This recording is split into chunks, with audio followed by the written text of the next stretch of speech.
கடந்த 10 நாளா உலகம் ஃபுல்லா மேகாலயா கேஸ பத்தி பேசாதவங்க யாருமே இருந்திருக்கவே மாட்டாங்க. இந்த கேஸோட இன்வெஸ்டிகேஷன்ல தோண்ட தோண்ட பல திடுக்கிடும் உண்மைகள் வெளி வந்துட்டே தான் இருக்கு. என்ன நடந்துச்சு, இன்வெஸ்டிகேஷன்ல என்ன மாதிரியான உண்மைகள் வெளியே வந்திருக்குன்றத இந்த பதிவுல பார்க்கலாம். Welcome to the KTV. நான் உங்கள் சோபனா.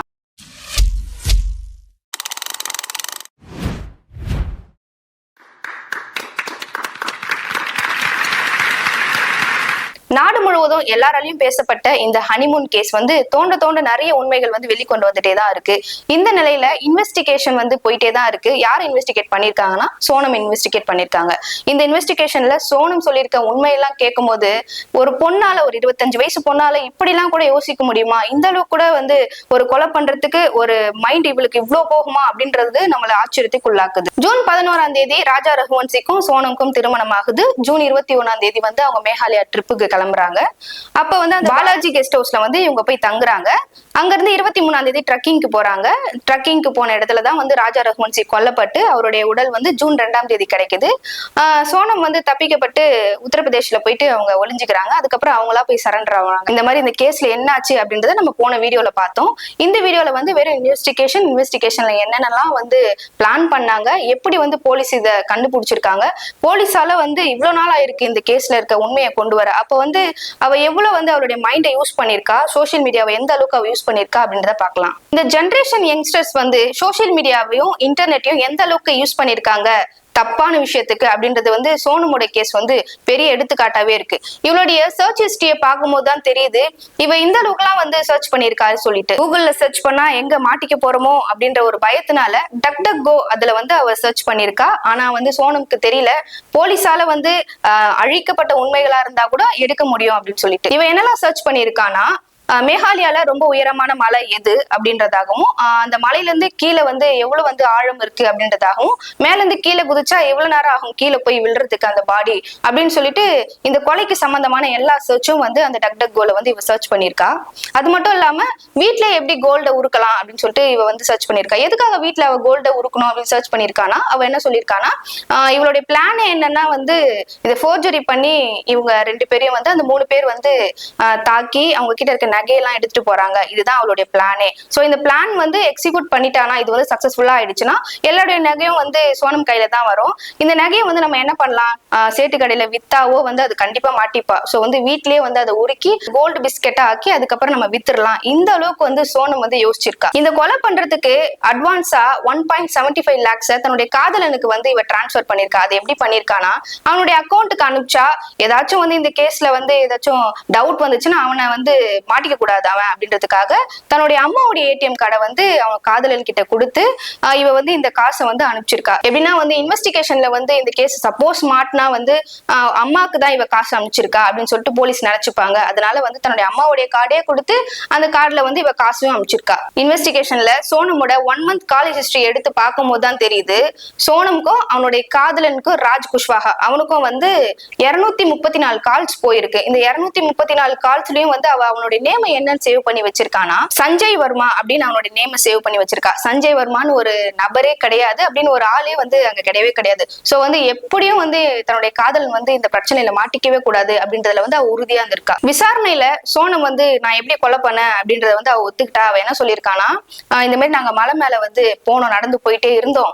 அப்ப போயிட்டே இருக்கும்போது அப்போ ஒரு பிளான் பண்ணோம். ஒரு இடம் சூப்பரா செட் ஆச்சு. அந்த இடத்துல இவனை கொலை பண்ணிடலாம் அப்படின்னு நாங்க பிளான் பண்ணும்போது திடீர்னு அங்க பொதுமக்கள்லாம் வந்துட்டாங்க, டூரிஸ்டர்ஸ் எல்லாம் நிறைய பேர் வந்துட்டாங்க. சோ அந்த பிளான் கேன்சல் ஆகுது. அப்படியே கொஞ்சம் தூரம் போயிட்டே இருக்கும். நான் சிக்னல் கொடுக்கலாம் அப்படின்னு நினைக்கும் போது டக்குன்னு ராஜா ரகுவன்சி திரும்பி பார்த்துட்டான். சோ அங்கேயும் பிளான் கேன்சல் ஆகுது. இன்னும் கொஞ்சம் தூரம் போயிட்டே இருக்கும்போது அதுக்கான சரியான இடம் எங்களுக்கு அமைஞ்சுது. சோ நான் ஒரு கத்துனேன். என்னன்னு கத்துனா, இவனை கொல்லுங்கடா அப்படின்னு சொல்லிட்டு நான் சொல்லும் போது அந்த 3 பேருமே திடீர்னு திரும்பி அவங்க கையில இருந்து ஆயுதத்தால வெட்டி அவரை கொலை பண்ணிருக்காங்க அப்படின்ற உண்மையை சோனம் சொல்லியிருக்கா. இதை கேட்கும் போது போலீசாராலே ஏத்துக்க முடியல. இப்படி தன்னுடைய சொந்த கணவர் கொலை பண்றதுக்கு இந்த பொண்ணு இப்படி பிளான் பண்ணிருக்காளே அப்படின்னு சொல்லிட்டு போலீஸ் இன்வெஸ்டிகேஷன்ல தெரிஞ்சிருக்கு. இந்த மேகாலயாக்கு டூர் போன சில ரேண்டம் பீப்புள்ஸ் மலை மேல இருந்து இறங்கி வரும்போது வீடியோ எடுத்துட்டே வந்திருக்காங்க. அந்த வீடியோல சோனமும் ராஜா ரகுவன்சியும் மலை ஏறுற ஒரு காட்சி இன்னைக்கு சோசியல் மீடியால வைரலா வந்துட்டு இருக்கு. என்னன்னா, இந்த பசங்க வீடியோ எடுத்துட்டே வராங்க. அப்போ சோனமும் அதை தொடர்ந்து ராஜா ரகுவன்சியும் மலை ஏறுறத ஒரு வீடியோல நம்ம பார்க்கலாம்.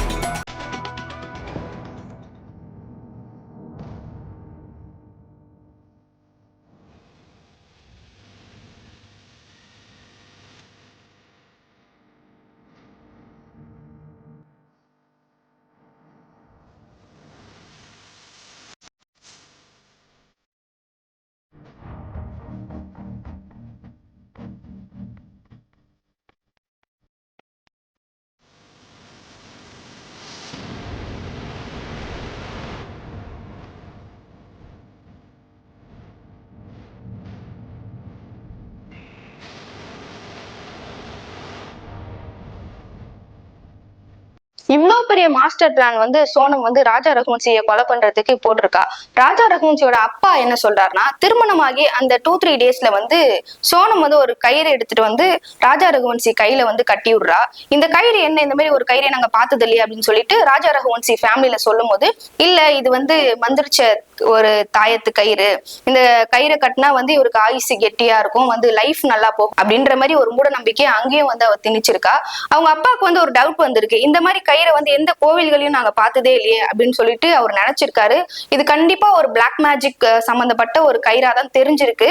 சோ வந்து எடுத்த உடனே அதை சொல்ல முடியல. இப்பதான் கல்யாணம் ஆகி ஒரு பொண்ணு உள்ள வந்திருக்கா, ஆசையா வந்து ஹஸ்பண்டுக்கு கயிறு கட்டி விடுறா, இதை வந்து நம்ம ஏதாச்சும் பேசணும்னா ஃபேமிலியில பிரச்சனை வரும்னு சொல்லிட்டு அவங்க வந்து அப்ப அதை ஸ்கிப் பண்ணிருக்காங்க.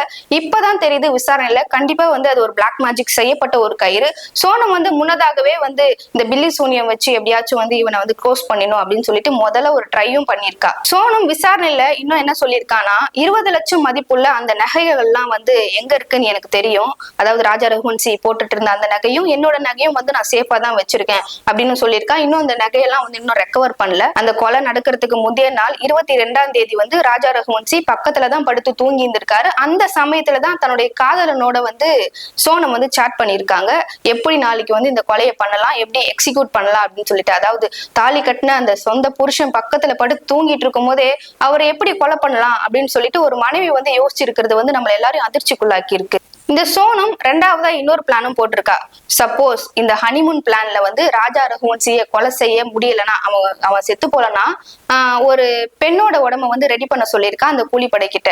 அந்த பெண்ணோட உடம்ப வந்து எரிச்சிட்டு, இவ அடையாளம் தெரியாத மாதிரி அந்த பொண்ணோட உடம்ப எரிச்சிட்டு அவ பக்கத்துல இவளோட திங்ஸ் இவளோட ட்ரெஸ் எல்லாம் போட்டுட்டு சோனம் தான் இறந்துட்டா அப்படின்ற மாதிரி நம்ம கணக்கு காட்டிட்டு நேபாளுக்கு தப்பிச்சு போய் தன்னுடைய காதலனோட வந்து நம்ம வாழ்ந்துடலாம் அப்படின்னு செகண்ட் பிளான போட்டிருக்கா. ஆனா ஃபர்ஸ்ட் பிளான் வந்து அவ வந்து கொலை பண்ணி அதை நிறைவும் ஏத்திட்டா. அவனுடைய காதலன் ராஜ் குஷ்வாஹா இருக்கான்ல, அவனுடைய ஹிஸ்டரி எல்லாம் போலீஸ் வந்து எடுக்கிறாங்க. அவனுடைய ஹிஸ்டரியில என்ன மாதிரி அவன் ஹிஸ்டரி எல்லாம் வந்து தேடி வச்சிருக்கானா, அவனுடைய காதலன் ராஜ் குஷ்வாஹா இருக்கான்ல, அவனுடைய போன் ஹிஸ்டரி எல்லாம் போலீஸ் எடுத்திருக்காங்க. அவனுடைய ஹிஸ்டரியில என்னன்னா இருக்குன்னா, நேபாளுக்கு எங்க போனா சேஃபா இருக்கலாம், எந்த மாதிரி இடத்துல வந்து இந்தியன்ஸ் வாழ முடியும், எது வாழ்வதற்கு ஈஸியா சுலபமான இடமா இருக்கு அப்படின்ற மாதிரி இடத்தெல்லாம் வந்து இவன் சர்ச் பண்ணிருக்கான்றது வந்து போலீசார் தெரிவிச்சிருக்காங்க. இந்த ராஜா ரகுவன்சி இருக்கார்ல, அவருடைய பிரதர் என்ன சொல்றாருன்னா, இந்த ஃபேமிலி எல்லாருமே நீங்க கேஸ் போடுங்க, இவங்க எல்லாரையும் விசாரிங்க, இன்னும் எவ்வளவு உண்மைதான் இவங்க மறைச்சு வச்சிருக்காங்கன்னு தெரியல, எல்லா உண்மையும் மறைச்சு எங்க வீட்டுல இருக்க எங்க அண்ணனை வந்து திருமணம் செஞ்சு இப்படி இவங்க குடும்பத்துக்கு என்னுடைய அண்ணன் பலி ஆயிட்டாரு அப்படின்னு வந்து வேதனையா ஒரு ஸ்டேட்மெண்ட் அவர் சொல்லியிருக்காரு. இப்படி ஒரு 25 வயசு பொண்ணு சோசியல் மீடியாவையும் இன்டர்நெட்டையும் இப்படி ஒரு தன்னுடைய கணவரை கொலை செய்வதற்கு எப்படிலாம் யூஸ் பண்ணிருக்கா அப்படின்றதுக்கு வந்து இந்த கேஸே பெரிய சாட்சியா இருக்கு.